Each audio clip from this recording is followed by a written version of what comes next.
Bismillahirrahmanirrahim. Assalamualaikum warahmatullahi wabarakatuh.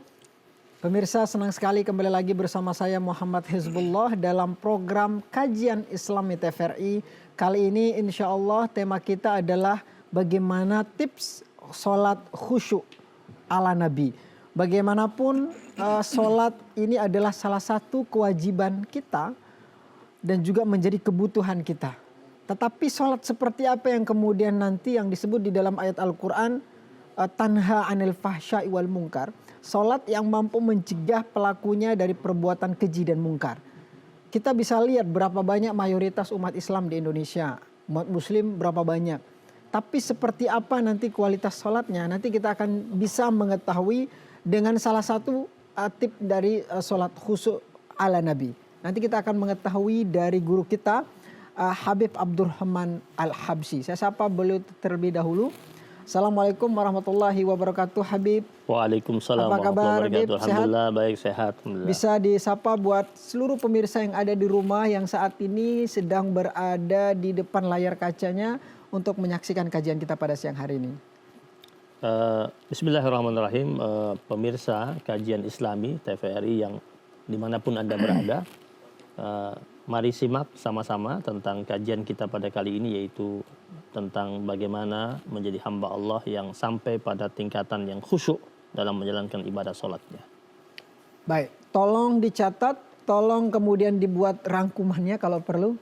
Karena ini saya rasa tema yang sangat penting karena memang sholat ini udah menjadi kebutuhan kita atau kewajiban kita sehari-hari. Sholat 5 waktu, makanya ada kata orang Beb gini, kerja itu adalah sambilan. Saya pernah baca di sebuah masjid ya, di sebuah ditulis bahwa sebenarnya tugas kita adalah sholat. Kerja itu adalah sambilan sambil menunggu waktu sholat.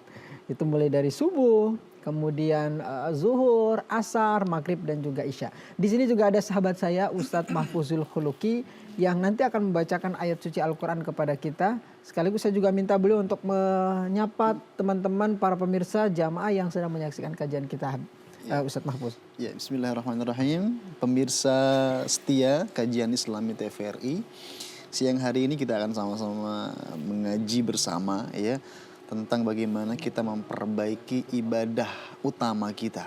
Ya, tentang sholat kita. Karena sholat perlu kita tahu ilmunya. Supaya sholat kita bukan hanya ritual saja, tetapi juga bernilai ibadah dan diterima oleh Allah Subhanahu wa Ta'ala. Baik. Kita akan kembali pemirsa, saya akan mengawali pertanyaan saya dengan pertanyaan yang menurut saya ini banyak mewakili dari masyarakat di luar sana. Kata orang Bib, hidup Anda tergantung dengan sholat. Malah ada yang mengatakan bahwa lu itu boleh, kalau bahasa anak muda, lu itu boleh bandel katanya. Lu boleh itu apa, tapi jangan sampai lu itu gak sholat. Sebegitu pentingnya sholat itu dalam kehidupan sehari-hari Habib. Ya. Memang sholat itu begitu sangat penting dalam kehidupan kita. Karena salah satu ibadah yang memiliki banyak keistimewaan. Kemudian dia juga merupakan tiangnya agama. Sholat juga merupakan wahana komunikasi langsung seorang hamba Allah dengan penciptanya. Sholat juga merupakan yang paling pertama kali dihisap di hari akhir sebelum dihisap yang lainnya. Baik semua yang lain, tapi ketika cacat sholatnya maka berantakan seluruh yang baik itu. Dan tentu sholat itu memiliki hikmah yang sangat indah dalam setiap gerakan yang kita lakukan, dari mulai takbir sampai salam itu. Dan setiap pribadi tentu menginginkan agar sholat yang dia lakukan itu betul-betul memiliki tingkatan kekhusyuan, yaitu konsentrasi penuh saat menghadap Sang Pencipta, karena sholat itu adalah media komunikasi kita yang paling baik ketika kita datang kepada Allah Subhanahu wa Ta'ala. Orang tentu merasa bahwasanya sholat itu sekedar ritual. Ya. Kemudian setelah itu selesai. Ternyata sholat ini dia membangun segalanya. Ya. Bahkan kehidupan umat manusia itu akan menjadi baik dan indah ketika sholat mereka itu baik. Karena sholat ini memiliki efek secara moral bagi mereka yang menegakkan sholat. Orang yang betul-betul menegakkan sholat, berarti sholatnya hidup dalam aktivitasnya itu. sholatnya itu hidup dalam aktivitas setelah selesai dia sholat, maka tentu seluruh ornamen kehidupan dia, aktivitas dia, profesi dia akan menjadi indah semuanya, baik semuanya. Kenapa? Karena ada nilai sholat dalam kehidupannya yang bermuatan tentang etika, moral. Maka dikatakan tanha anil fahsya wal munkar, itu mampu mencegah dari perbuatan keji dan munkar itu. Baik. Dan itu akan terwujud jika betul-betul kita betul-betul memahami tentang makna hakiki daripada sholat itu sendiri. Baik, makanya pertanyaan saya sebenarnya, sholat seperti apa yang kemudian menghantarkan perilakunya terhindar dari perbuatan keji dan mungkar? Sebab banyak juga orang bertanya balik kepada kita, umat Islam itu kan katanya punya aktivitas sholat, yang katanya sholat itu cegah dari perbuatan keji dan mungkar. Lalu secara kasuistik orang kemudian mempertanyakan, kok banyak juga orang melakukan korupsi umat Islam. Nah, ini sholat seperti apa yang kemudian mampu dalam tanda kutip membacking dirinya untuk terhindar dari tindakan-tindakan syubhat, tindakan-tindakan yang bisa menghantarkan kepada kemafsadatan dan lain sebagainya.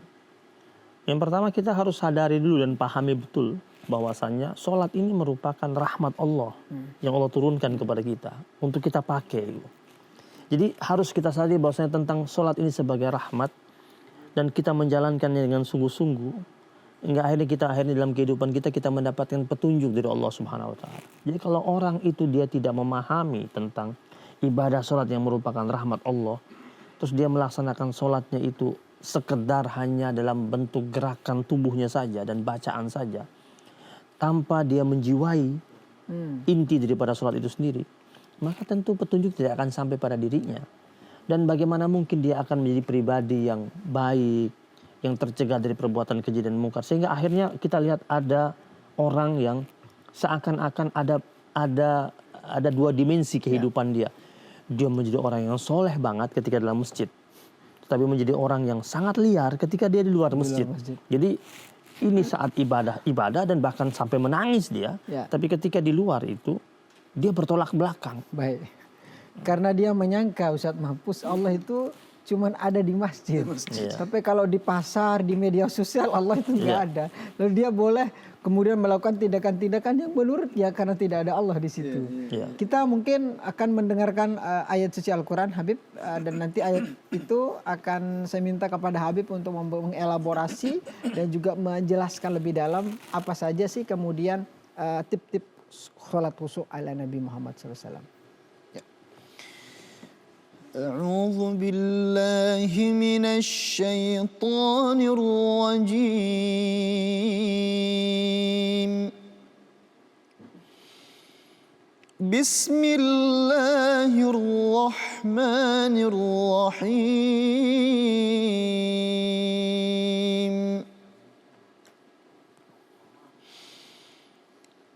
أرأيت الذي يكذب بالدين فذلك الذي يدع اليتيم ولا يحض على طعام المسكين فويل للمصلين الذين هم عن صلاتهم ساهون الذين هم يراءون ويمنعون الماعون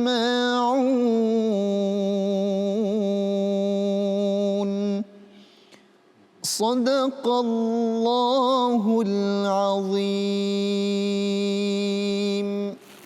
Maha benar Allah dengan segala firman-Nya. Surah yang dibacakan tadi surah Al-Ma'un.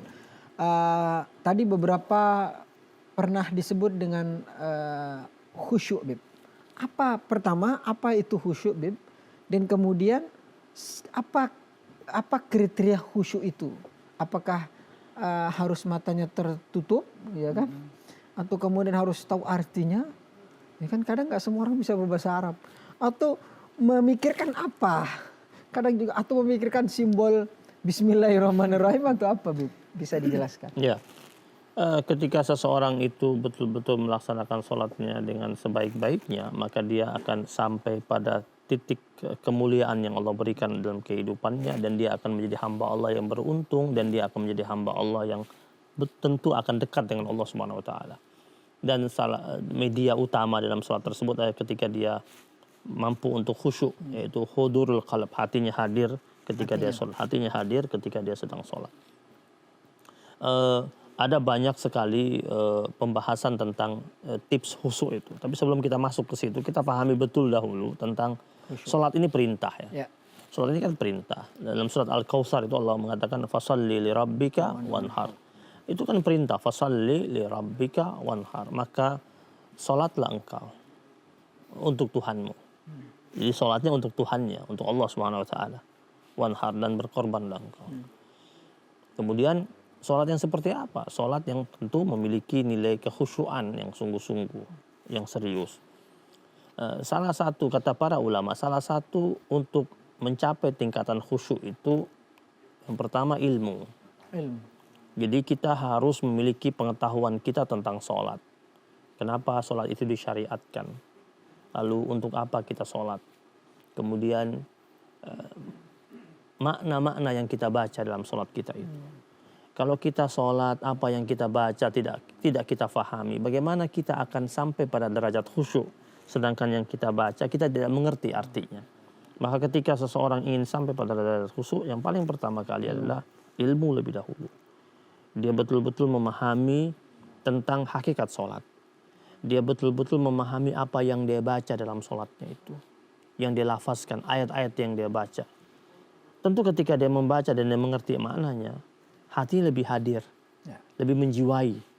Kemudian seluruh gerakan sholat itu, bacaan dalam gerakan sholatnya itu, dia ngerti artinya. Dia bisa menjadi orang yang betul-betul khusyuk sejati dalam sholat. Baik, berarti pertama itu kita harus tahu maknanya, Beb ya. Misal Al-Fatihah, mulai dari Alhamdulillahirabbil alamin, segala puji bagi Allah. Nah, pertanyaan saya juga, Beb, berarti nanti ketika kita baca Fatihah, kita sambil mentranslate di dalam hati kita, atau seperti apa yang dimaksud dengan pemahaman makna daripada bacaan-bacaan yang ada di dalam sholat. Kita akan kembali sesaat lagi, tetaplah bersama kami dalam program Kajian Islami TVRI bersama Habib Abdurrahman Al-Habsyi.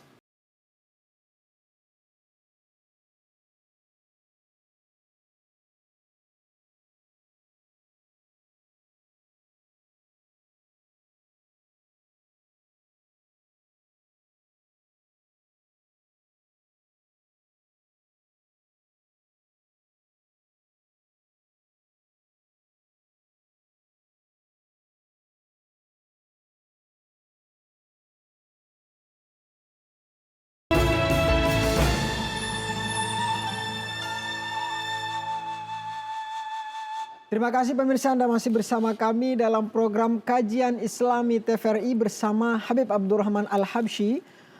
Tadi sudah disinggung bagaimana tips khusyuk. Yang pertama kata beliau tadi adalah dengan ilmu. Memang ilmu itu tidak menjadikan seseorang itu langsung baik. Tetapi ilmu itu kata para ulama itu adalah mengokohkan, menguatkan keyakinan seseorang untuk melakukan kebaikan. Jadi kalau kita sholat, kita tahu maknanya, itu akan menghantarkan kita kepada kesadaran. Ilmu nanti akan melahirkan kepada kesadaran dan juga nanti dengan sendirinya untuk melakukannya dengan tanpa ada paksaan. Tadi Beb, terkait dengan ilmu sholat, misal bacaannya kita harus tahu artinya. Yang saya tanyakan, apakah ketika kita Allahu Akbar, Bismillahirrahmanirrahim, Alhamdulillah, apakah murni translate Bismillahirrahmanirrahim dengan nama Allah yang Maha Pengasih lagi? Atau ada nggak makna-makna lain? Atau memang maknanya hanya makna translate? Atau setidaknya ketika kita membaca Bismillahirrahmanirrahim itu, hati kita menerjemahkannya. Jadi hati kita connect dengan apa yang kita baca itu. Karena sholat yang baik itu, sholat yang penuh dengan kesadaran, sholat yang penuh dengan pemahaman akan hakikatnya. Sholat yang penuh dengan kesadaran dan pemahaman akan hakikatnya itu akan terjadi jika punya ilmu. Kalau ada orang sholat hanya sekedar menjalankan rutinitas, dia ibaratnya hanya menyembah kekosongan. Oh. Ya, pernah lihat bambu? Bambu itu berdiri tegak lurus dan begitu indah kelihatannya. Tapi dalamnya kopong, Nggak ada isinya. dalamnya kosong seperti ruang hampa. Nah, kita tentu tidak mau seperti itu, seperti orang yang terlihat tegak lurus beribadah kepada Allah Subhanahu Wa Taala, isinya nggak ada sama sekali. Nah, ketika kita pingin ada isinya, yang artinya khusyuk itu, ya harus ada ilmu, yaitu ada pemahaman, ada kesadaran apa yang kita baca, sehingga akhirnya kita mengerti tentang hakikatnya. Kenapa kita itu berdiri tegak, kenapa itu kita ruku, apa yang kita baca saat kita ruku dan kita mengerti, kita tahu artinya, maknanya. Itu kan hati lebih hadir ketika kita sholat dalam keadaan seperti itu. Misal kalau nggak tahu artinya, misal dia nggak bisa bahasa Arab, untuk belajar lagi itu kayaknya nggak ada waktu. Gimana caranya bisa nggak Beb? Misal dia hanya memvisualisasikan lafaz Allah misalnya kan? Atau bisa saja dia karena dia tahu ini sholat ini sebagai bentuk komunikasi dia dengan Allah Subhanahu Wa Taala, maka dia ketika berdiri sholat itu penuh kesadaran dia sedang menghadap Allah Subhanahu Wa Taala. Walaupun dia tidak begitu memahami apa yang dia baca, tapi dia sadari betul dia sedang menghadap Allah Subhanahu Wa Taala dan dia harus bersikap al-ada ma'at ta'zim, jadi melaksanakan amalia ibadah itu dengan penuh pengagungan kepada Allah Subhanahu Wa Taala. Itu juga salah satu daripada tip khusyuk seorang hamba Allah Subhanahu Wa Taala. Yang pertama ilmu ada lagi Beb? Ya, selain dengan al-ada ma'at ta'zim itu melaksanakan ibadah itu dengan penuh pengagungan, kemudian dia berdiri pun dalam keadaan betul-betul penuh kepatuhan ketika dia berdiri. Maksudnya dia jaga irama tubuhnya saat dia berdiri, tumakninanya. Kemudian konsentrasi tubuhnya, seluruh anggota tubuhnya, tidak garuk sana garuk sini, ya, lirik sana lirik sini, ya, atau suka ada juga yang merapikan selendangnya, ya, atau jenggotnya pegang-pegang jenggotnya. Itu kan Nabi pernah bilang, ada salah seorang sahabat Nabi lagi sholat, kemudian Nabi bilang sama sahabatnya, kalau dia khusyuk hatinya, maka tidak mungkin dia seperti itu. Maka akan khusyuk juga gerakan tubuhnya. Nggak mungkin dia seperti itu. Itu berarti kan belum khusyuk. Karena dia masih terpecah konsentrasinya dengan anggota tubuhnya. Baik.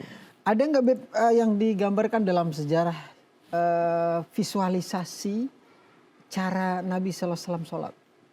Gimana dia cara angkat tangan? Kan itu semua adalah, tadi kata Habib, berdirinya pun dengan penuh kesadaran.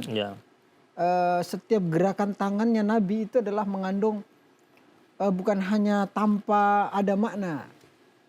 Kayak tadi disebut tumakninah, tidak seperti capung di atas air, seperti kilat sekali sholatnya. Habib.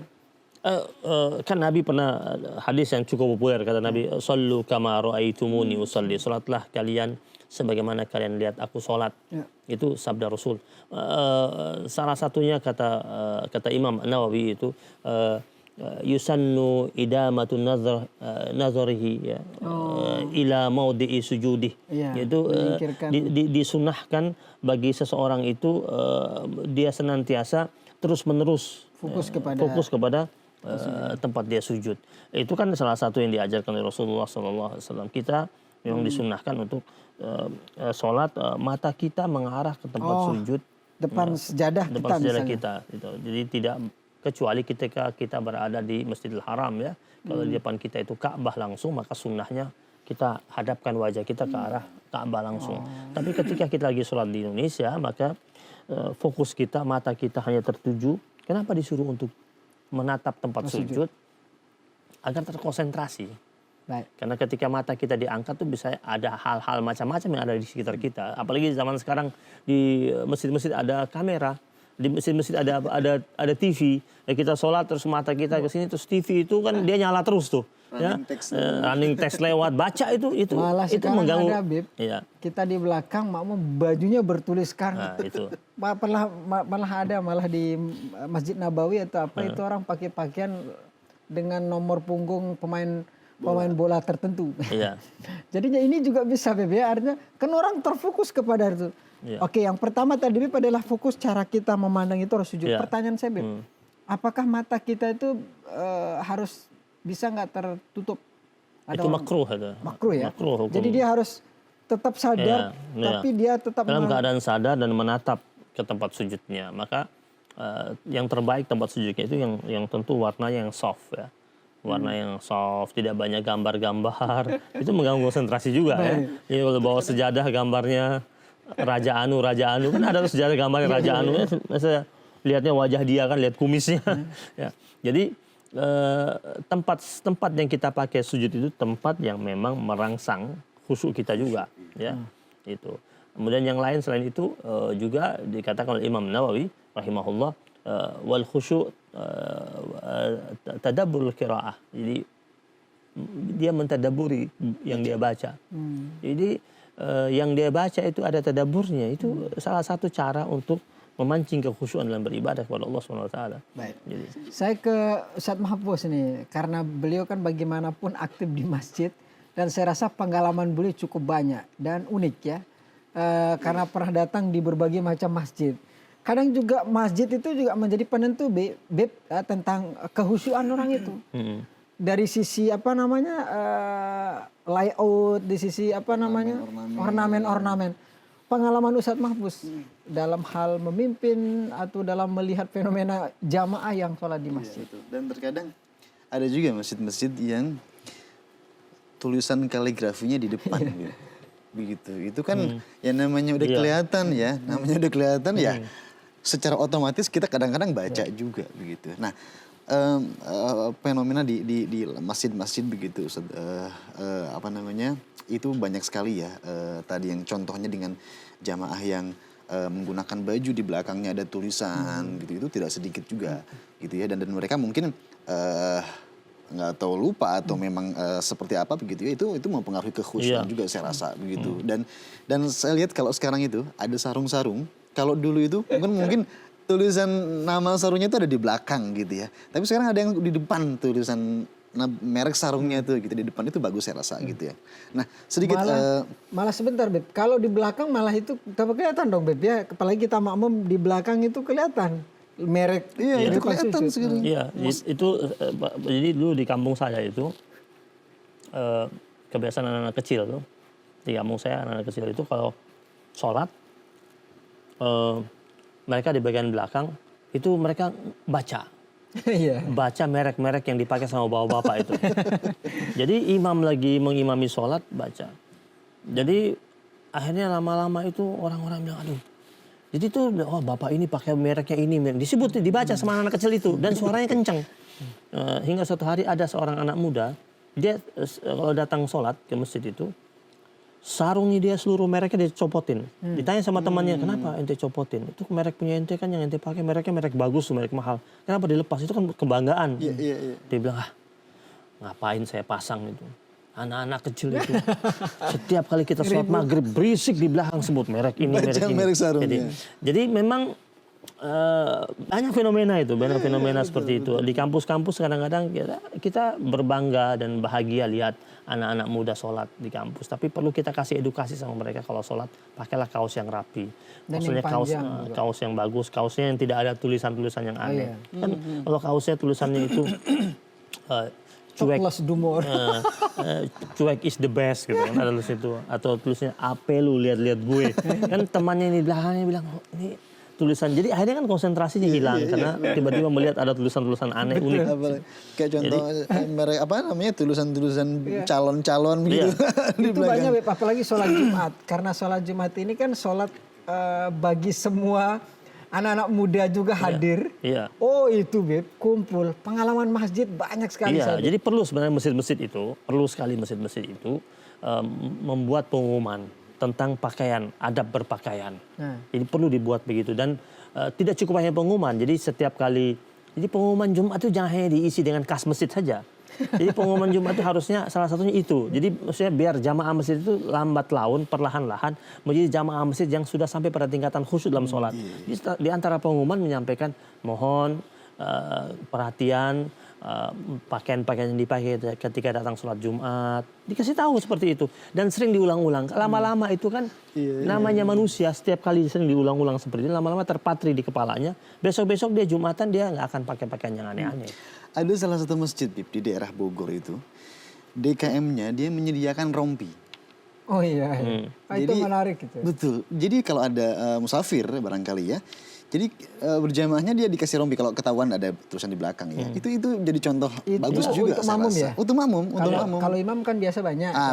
Ini mau disediain banyak. Bagus itu. Stoknya banyak di situ buat dipakai sholat. Kita dulu di pesantren tuh sempat bertanya-tanya kan, kenapa sih kalau baju batik itu muhadharah boleh, acara muhadharah, latihan pidato boleh, tapi kalau dipakai ke masjid, di pesantren saya dulu, itu batik nggak boleh dipakai ke masjid. Kena coraknya. Nah, karena coraknya. Jadi ternyata tuh, ternyata kenapa kiai itu melarang? Jadi kalau pakai muhadharah boleh. Tapi kalau dipakai ke masjid, walaupun batiknya bagus, rapi, tapi karena coraknya itu nggak boleh, disuruh pulang ganti. Jadi hanya boleh datang ke masjid itu sholat dengan pakaian yang polos, warna-warna polos, mau warna putih, mau warna hitam, mau warna hijau, yang penting polos. Karena semakin dia banyak coraknya, itu kasihan, mengganggu konsentrasi orang yang berada di belakangnya. Karena bagaimanapun, walaupun sholat di masjid, sholat itu memang tempat yang paling khusyuk. Khusyuk baik karena momennya, maksudnya momen untuk merenung sesuatu. Jadi tulisan, makanya ada 2 tempat, di bak supir, di bak truk sama di tempat sholat kata orang. Itu langsung dihafal, menghujam dalam sanubari. Baik, nanti kita akan membahas lebih dalam. Tadi ada beberapa tips yang sudah disampaikan oleh Habib untuk kita bisa menerapkan sholat khusyuk ala Nabi.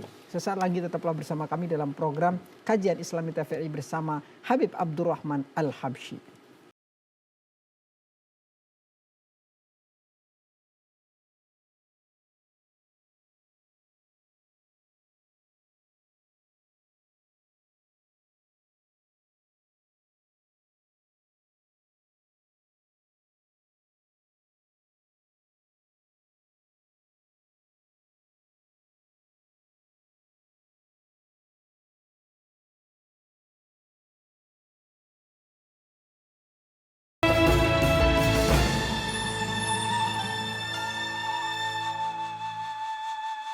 Terima kasih pemirsa, Anda masih bersama kami dalam program Kajian Islami TVRI bersama Habib Abdurrahman Al-Habsyi. Kita masih membahas tema tentang tips sholat khusyuk ala Nabi. Tadi sudah banyak poin. Pertama, kalau mau khusyuk itu barengi dengan ilmu, kemudian dengan penuh pengharapan, ihtiram, kemudian ta'zim. Kemudian kalau sholat itu kalau bisa mata kita fokus menghadap kepada tempat sujud.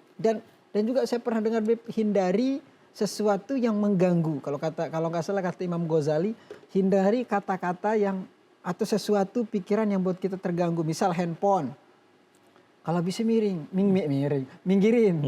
Atau kemudian buku atau tas, kan nanti muter lagi. Oh tadi saya taruh kunci motor mobil ada di mana ya?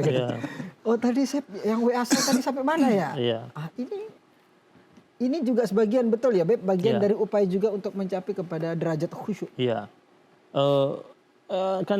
Dikatakan al-khusyuk halatun fil qalbi.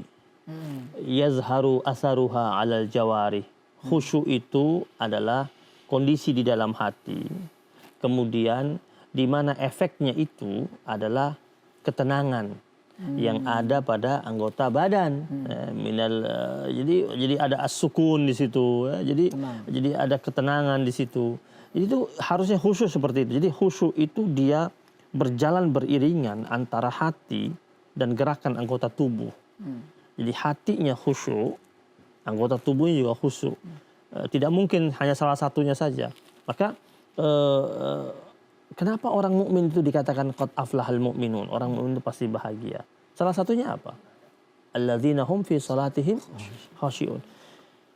Jadi orang mukmin itu dia bakal bahagia kalau salah satunya itu dia khusyuk dalam salat. Kalau belum khusyuk dalam salatnya, susah dia untuk capai tingkatan bahagia.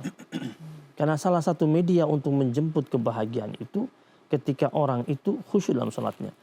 Makanya orang suka bilang kan, bagaimana mungkin Anda itu akan bahagia jika Anda tidak sholat? Gitu. Karena mau bahagia tapi tidak sholat. Jadi No way. tidak khusyuk aja, tidak bahagia, apalagi kalau tidak sholat. Gitu. Jadi orang mukmin itu yang sholat, saya sudah sholat, tapi kalau belum bahagia, khusyuk nggak? Coba cek lagi, khusyuk nggak? Hadir hati atau tidak? Maka, ya. Kemudian Beb, tumak ninah juga Beb ya. Artinya ada jaraknya. Tuh, kan ada itu. Nggak sampai 1 menit Beb. 30 second. Kata dia ditanya, kok cepat sekali? Kayak nggak hafal Al-Fatihah katanya Beb. Ya. kayak nggak hafal, ini pekerjaan rutinan saya. Saya udah profesional. bahkan dari katanya. kecil katanya Ya. begitu. Saya dari kecil Beb. Jadi konsep tumak ninah yang benar itu seperti apa Beb? Tumak-ninah itu yang benar itu ada jedah dalam setiap gerakan. Ya. Ada fatrahnya dan setiap gerakan itu. Jadi ada jeda dari gerakan satu ke gerakan yang lain. Itu tumak-ninah, tidak terlihat terburu-buru. Tidak seperti ayam yang sedang mematok jagung. Kemudian ada beberapa ulama itu sampai mengatakan khusyuk itu penting dan khusyuk itu bagian yang harus dilakukan oleh setiap orang yang sholat. Kalau kita dalam kajian fikih itu kan tidak masuk rukun sholat. Betul. Tapi ulama-ulama yang menekankan tentang tasawuf, ulama-ulama yang mengkaji tentang dimensi hati itu mereka memasukkan khusyuk itu bagian daripada rukun sholat malah. Ya, karena mereka mengatakan ada firman Allah wa aqimis salata li dzikri, ya, dan tegakkanlah kalian sholat untuk ingat aku. Jadi ketika dalam sholat tidak ingat Allah, nggak khusyuk berarti. Kenapa nggak ingat Allah? Ya. Dalam Al-Quran ada firman Allah, ya ayyuhalladzina amanu la taqrabus salata wa antum sukara. Itu orang yang sedang mabok dilarang untuk mendekati sholat. Sekarang bagaimana ceritanya? Ini orang dia tidak mabok, sadar habis minum es teh manis, terus dia masuk sholat nih, terus di tengah-tengah sholat dia tidak ingat Allah. Kan orang mabok itu dilarang sholat, kenapa? Karena dia sedang mabok, tidak sadar dan tidak bisa ingat Allah. Ini ada orang sadar, ya, terus datang sholat, terus dia tidak ingat Allah. Kira-kira lebih parah dia atau lebih parah orang mabuk? Parah dia dong. Orang dia nggak mabuk, dia nggak ingat Allah Subhanahu wa Ta'ala. Maka ketika ulama menekankan ini aqimis salat li dzikri, ini firman Allah ini menekankan tentang kewajiban orang harus khusyuk dalam sholat. Kalau kadar khusyuk itu dari awal sholat sampai selesai full ingat Allah, atau bagaimana dalam ketika dia tuh selang-seling gitu ya, setengah-setengah, kadang-kadang lagi khusyuk nih tiba-tiba ada yang keinget lagi masuk lagi itu. Kalau Imam Al-Ghazali kan dia membagi bermacam-macam, tapi dia bilang ada kalau yang betul-betul khusyuk itu sebagaimana para sahabat-sahabat Nabi itu ya, yang levelnya sudah Masya Allah, yang bahkan ketika panah dicabut dia tidak rasa, ketika kakinya diamputasi dia tidak rasa. Itu kan sahabat-sahabat Nabi. Tapi kata Imam Al-Ghazali ada tingkatan khusyuk yang paling standar, yaitu hadirkan hatimu ingat Allah di 3 titik. Yang pertama ketika takbiratul ihram, Allahu Akbar. Masa baru takbiratul ihram udah gak ingat Allah? Kebangetan banget tuh kan. Maksudnya baru Allah apa udah ingat yang lain. Kata beliau, yang pertama ketika takbiratul ihram ingat Allah. Ketika takbir mengagungkan Allah dan mengharamkan selain Allah, hanya Allah SWT masuk di hatinya. Kemudian yang kedua ketika membaca iyyaka na'budu wa iyyaka nasta'in, itu hadirkan hatimu untuk ingat Allah, tentang hanya Allah yang kita sembah, hanya pada Allah yang kita minta pertolongan. Kemudian kata Imam Al-Ghazali yang ketiga, yaitu ketika engkau tasyahud. Asyhadu an la ilaha illallah. Pas itu hadirkan Allah. Baik awal ataupun akhir ya. Baik awal ataupun akhir. Kata beliau 3 titik ini udah penting sekali. Setidaknya itu tingkatan khusyuk yang paling intermediate. Baik.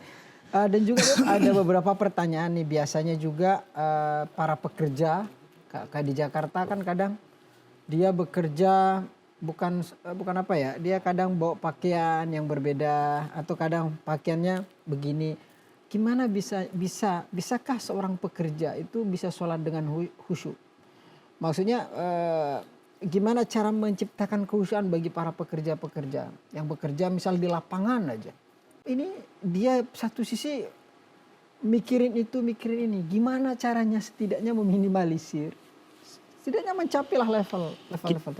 Hidup kita ini kan ada ujungnya. Ujungnya apa? Kematian. Nah, ketika Allah Subhanahu wa Ta'ala berfirman dalam surat Al-Baqarah itu ayat 45-46, wasta'inu bis sabri wassalah wa innaha lakabiratun illa 'alal khashiyin. Berikutnya apa? Siapa itu orang khusyuk? Alladzina yazunnuna annahum mulaqu rabbihim. Jadi siapa saja dia bisa lakuin ini. Apa saja profesinya. Jadi ketika dia sholat, dia memiliki sangkaan yang sangat benar. Zon itu kan sangkaan yang pasti terjadi. Annahum mulaqu rabbihim. Annahum mulaqu rabbihim. Bahwasanya mereka itu bakal jumpa. Annahum mulaqu rabbihim. Mereka itu bakal jumpa sama Allah. Jadi ketika dia sholat, ya Allah, saya bakal jumpa sama Allah. Saya bakal mati, atau ini sholat terakhir saya, atau bisakah nanti saya sholat zuhur, atau bisakah nanti saya sholat asar. Setidaknya dia bisa khusyuk itu. Kalau dia diberikan pemahaman tentang firman Allah ini. Baik, soalnya kan sekarang banyak orang aktif bekerja, apalagi di kota-kota besar, Bib, seperti Jakarta, Surabaya, dan seterusnya itu, mereka kadang hidup bukan di rumah. Kadang ketemu masjid di mana, kadang di kantornya, kadang di mana. Ini juga perlu juga diberikan pemahaman sehingga mereka juga bisa melaksanakan ibadah secara khusyuk tanpa meninggalkan pekerjaan mereka. Saya ke Ustadz Mahfuz nih, sebagai lagi-lagi saya tanya karena ini juga berdekatan dengan beliau. Menjadi imam, apa tantangan untuk khusyuk menjadi seorang imam? Apakah, saya harus ingat hafal ayat-ayat? Atau apa? Ini kan perlu juga. Ini imam juga perlu dipertanyakan kehusyukan. Malah lebih berat ya. Iya, dia di belakang. Ya, jangan sampai jadi imam yang mudah pindah masjid. Iya. Ketika ditanya ini bisyarahnya di sini pindah itu. Itu khusyuk nggak itu ketika pindah? Biasanya apa kalau imam? Iya, betul. Coba Anda dan ini mungkin juga bagian daripada nanti akan saya tanyakan ke Habib gitu ya. Tentu saja dalam sholat itu pasti ya, bahkan apalagi imam begitu ya, dituntut sekali untuk bisa khusyuk dalam sholatnya. Dan tantangan menjadi imam gitu, bahwa memang terkadang namanya baca Quran ya, baca Quran itu di luar sholat dengan di dalam sholat kadang-kadang rasanya beda. Maksudnya rasa apa nih? Misalkan ada satu surat Ustadz, Ya. satu surat kita hafal, baca di luar sholat itu kadang-kadang kita udah kita hafal dan bisa lebih lancar biasanya. Tetapi kadang-kadang dalam sholat itu gangguannya ada aja, godaannya ada terutama ya gitu ya. Kadang-kadang ada aja yang mungkin biasanya kita baca di luar sholat nih hafal nih. Tapi kalau dalam sholat kadang-kadang blank tiba-tiba gitu ya. Ada tantangan seperti itu. Dan ini bagian daripada pertanyaan juga ke Habib ya, bahwa kalau lagi ngimamin begitu. Kita ngimamin kadang-kadang kalau bacaan Al-Fatihah kita bisa lebih khusyuk saya rasa gitu ya.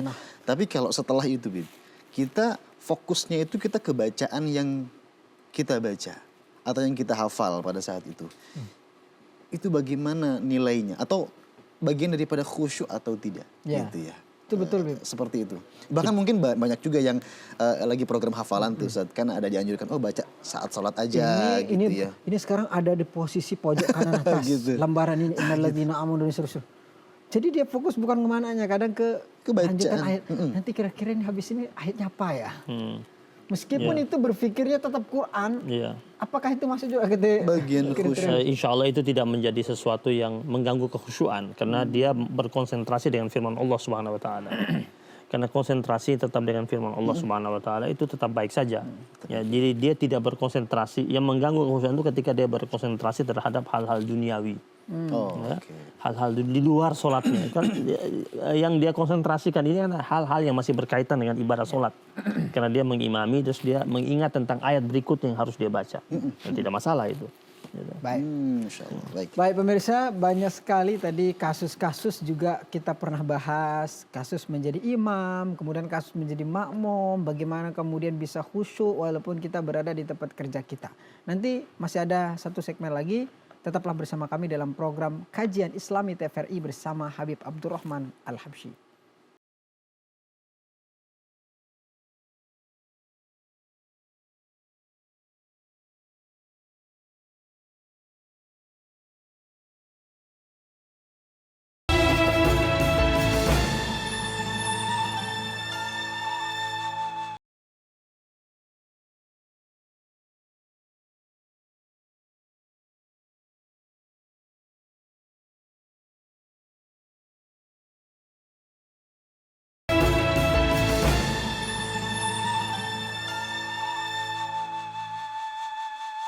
Terima kasih pemirsa, Anda masih bersama kami dalam program Kajian Islami TVRI bersama Habib Abdurrahman Al-Habsyi.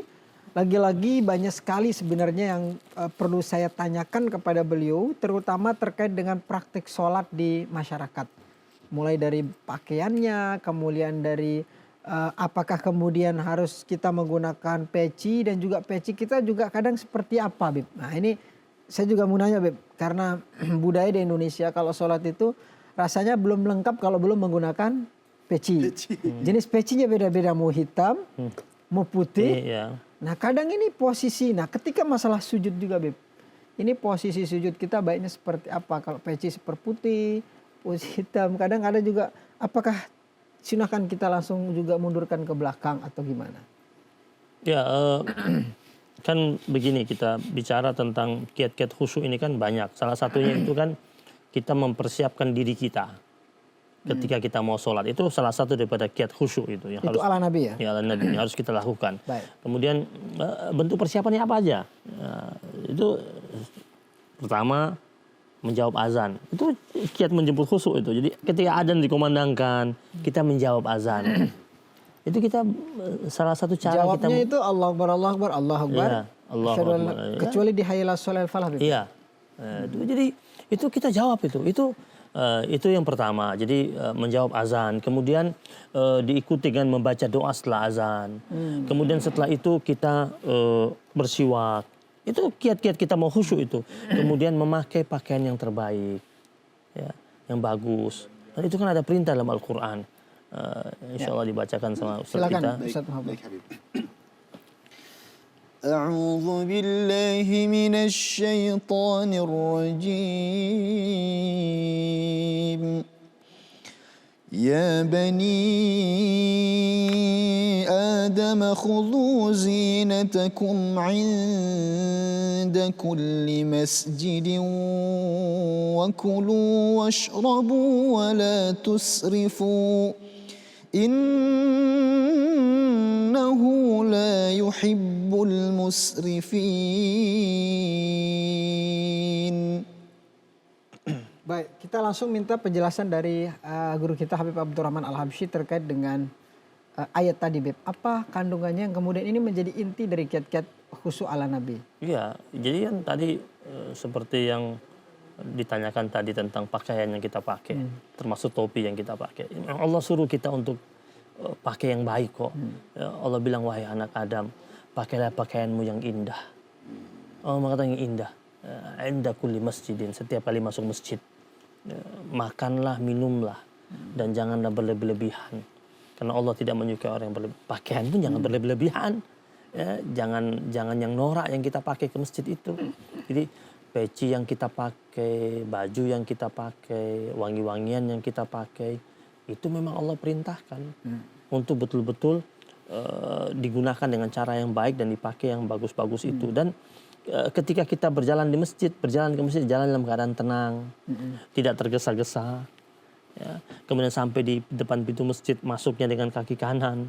Itu kan sebenarnya khusyuk itu dibangun tidak ketika saat kita takbiratul ihram saja. Khusyuk itu dibangun dari awal ketika kita mendengarkan azan itu. Kemudian bahkan wudhu juga, Bib. Bahkan wudhu juga. Wudhu itu menjadi bagaimana kita penentu juga wudhu, khusyuk. setelah selesai wudhu kita menghadapkan wajah kita ke arah kiblat, kita angkat tangan kita doa setelah wudhu. Gitu. Sampai kita masuk ke masjid, sampai kita baca doa masuk masjid, sampai kita berdiri dengan tenang, kemudian sampai kita mengangkat tangan kita takbiratul ihram. Kita bakal bisa menjemput kekhusyuan jika kita lalui itu semua dengan sebaik-baiknya. Baik, kemudian Bib, bagaimana dampak dari orang yang melakukan sholat dengan khusyuk? Apakah ini nanti secara otomatis bisa juga memberikan akses bagi kehidupan dia sehari-hari? Seperti tadi yang dia tidak melakukan perbuatan keji, dia tanhain al-fahsya wal munkar, karirnya bisa dilancarkan. Apa efek yang bisa nggak diukur juga dalam skala duniawi, Bib? Bisa diukur dengan skala duniawi ketika orang itu betul-betul sudah sampai pada tingkatan yang begitu khusyuk dalam sholatnya, konsentrasi penuh dalam beribadah kepada Allah Subhanahu wa taala. Karena Allah sebagai pemilik alam raya ini, rahmat Allah begitu luas, maka apa yang dia inginkan akan dimudahkan oleh Allah Subhanahu wa taala. memang tidak semua kita ini bisa khusyuk setiap saat. Betul. Karena namanya manusia, keimanannya naik turun, kemudian keadaan hati juga tidak menentu di setiap hari, di setiap saat. Maka ketika kita mau sholat, kemudian kita ingin sampai pada tingkat kekhusyuan, kita minta bantuan dari Allah SWT. Dan kalau semuanya kita merasa hari ini tidak lebih khusyuk daripada hari kemarin, maka akhiri sholat kita dengan memperbanyak baca istighfar, mohon ampun kepada Allah. Makanya kenapa orang setelah selesai sholat tetap aja baca istighfar? Karena dia tidak tahu Allah terima atau tidak. Betul. Dia merasa ini sholat ini sudah sempurna atau belum, atau jangan-jangan masih banyak bolongnya, masih banyak kesalahannya. Maka tapi kalau dia betul-betul sudah khusyuk, janji Allah untuk orang-orang yang khusyuk, tentu Allah akan hamparkan rahmat yang begitu luas padanya. Dan dalam kepribadian orang tersebut, hidupnya akan terjaga dari perbuatan keji dan mungkar. Dan itu firman Allah, itu bukan hanya sekedar polesan ayat yang mengatakan orang itu tercegah dari perbuatan keji dan mungkar. Kalau betul-betul dia sholat, pasti dia mampu menjaga diri dari perbuatan keji dan mungkar.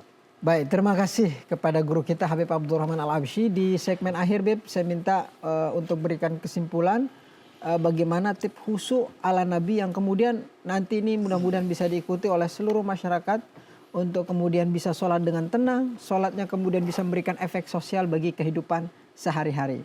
Silakan, Bib. Nabi pernah bilang begini, ini hadis riwayat Imam Ahmad. Nabi pernah bersabda, kata Nabi, seburuk-buruknya pencurian yang dilakukan oleh manusia adalah orang yang mencuri salatnya.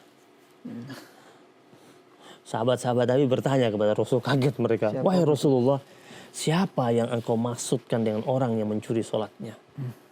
Kata Nabi, yaitu orang yang tidak menyempurnakan rukuknya, orang yang tidak menyempurnakan sujudnya, dan orang yang tidak khusyuk dalam salatnya.